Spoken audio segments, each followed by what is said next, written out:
शुरुआत करेंगे दिल्ली में हुए सनसनीखेज हत्याकांड की खबर से। हफ्ता भर पहले दिल्ली में 36 साल के एक लड़के की मौत हो गई थी। बताया गया था कि उस लड़के की मौत करंट लगने से हुई, लेकिन पुलिस को परिवार को जो मौत अब तक हादसा लग रही थी वो हत्या निकली। दिल्ली में पत्नी ने देवर के साथ मिलकर पति को मौत के घाट उतार दिया। दिल्ली के उत्तम नगर में पति करण देव की हत्या का आरोप उसकी पत्नी सुष्मिता पर लगा। द्वारका के उत्तम नगर में रहने वाले करण की इस रविवार को मौत हो गई थी। पत्नी ने परिवार को बताया था कि करण को करंट लग गया, इसलिए वो परिवार को लगातार गुमराह करती रही। लेकिन अब करण के चचेरे भाई की चैट से बड़ा खुलासा हुआ है। पता चला है कि करण के चचेरे भाई राहुल और उसकी पत्नी सुष्मिता के बीच संबंध थे। आरोप है कि दोनों ने करण को करंट देकर मार दिया। करण के परिवार को राहुल की मोबाइल चैट से सुष्मिता के साथ उसकी रिलेशनशिप और हत्या की साजिश के पूरे सबूत मिले। इन सबूतों के सामने आने के बाद पुलिस ने आरोपी पत्नी सुष्मिता और देवर राहुल को गिरफ्तार कर लिया है। पुलिस ने चैट को सबूत के तौर पर जब्त कर लिया है। तो करण की मौत किस वजह से हुई, इसका खुलासा एक चैट के जरिए हुआ है। दरअसल करण की मौत की वजह पत्नी सुष्मिता ने करंट लगना बताया था। पूरे परिवार को यही बताया कि करण की मौत करंट लगने से हो गई है। लेकिन जब इस मामले में राहुल, जो कि करण का ही चचेरा भाई है, उसकी चैट सामने आई तो पूरे परिवार के सामने खुलासा हुआ कि करण की पत्नी सुष्मिता और उसके चचेरे भाई राहुल के बीच में रिलेशनशिप था। इस चैट के जरिए ही इस बात का खुलासा हुआ और यह भी खुलासा हुआ कि मर्डर करण का कर दिया गया।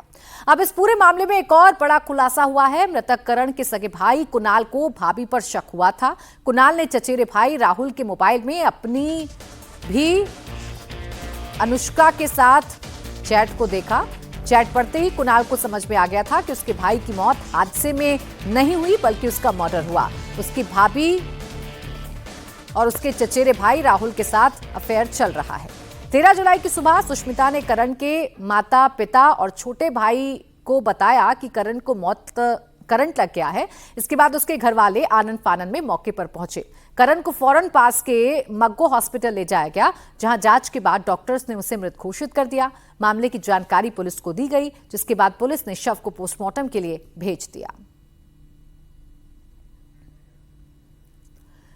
तो इस पूरे मामले का खुलासा होता है जब करण के छोटे भाई को अपनी भाभी पर शक होता है और यही भाई राहुल का फोन चेक करता है। व्हाट्सएप चैट के जरिए पता चलता है कि राहुल और सुष्मिता के बीच में रिलेशनशिप था और इसी रिलेशनशिप के चलते करण की हत्या कर दी गई। वजह करंट लगना बताया गया था, लेकिन ये सोची समझी साजिश के तहत हत्या की गई थी। इस बात का खुलासा अब हो चुका है। पुलिस ने चैट भी जब्त कर ली है। परिवार को लग रहा था कि करण के साथ अनहोनी हो गई, लेकिन इस बीच सुष्मिता और राहुल पोस्टमार्टम कराने को लेकर आनाकानी कर रहे थे, जिसके बाद परिवार को शक हुआ और ये शक यकीन में तब बदला जब करण के सगे भाई कुणाल के हाथ राहुल का मोबाइल लगा।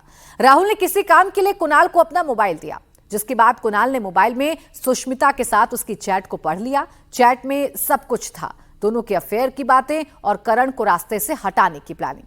बस फिर क्या था, परिवार ने फौरन इसकी खबर पुलिस को दी, जिसके बाद पुलिस ने आरोपी पत्नी सुष्मिता और करण के चचेरे भाई राहुल को गिरफ्तार कर लिया।